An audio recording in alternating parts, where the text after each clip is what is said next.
Harry Mitchell decides he is going to resign his state Senate seat and run for Congress against JD Hayworth. This opens up an opportunity for someone to be appointed to that state Senate seat. At that moment, I felt I had worked my butt off. I had knocked on doors for a year straight.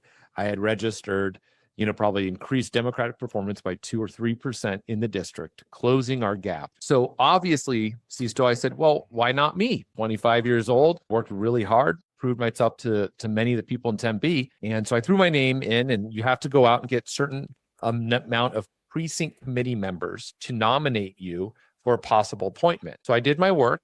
I got the most amount of precinct committee members to nominate. Around this time, when that nomination period is happening, I get a call from someone within the Tempe world, and they said, hey, you should really back off. You should let Harry pick who he wants to be his successor for his seat.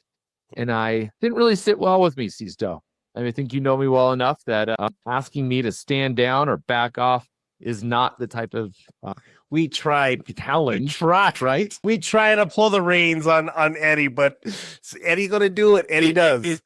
It forces me to say and double down into that effort. So I said, no. He asked me to go into the back of the room, and we enter this closet, swear to God, and it's Bruce, it's Harry Mitchell, and myself. And I remember both of them looking at 25-year-old Eddie, pointing their fingers and saying, you need to take your name out of the running for this appointment. This is my seat.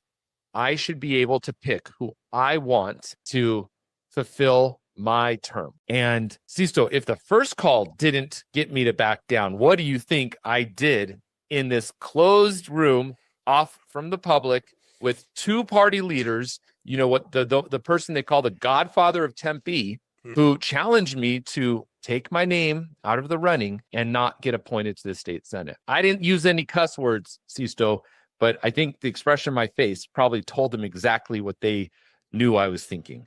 I said, I absolutely disagree with you. You have no right to ask me this. I opened up the door, walked out, sat down next to my campaign team, and waited for the procedure.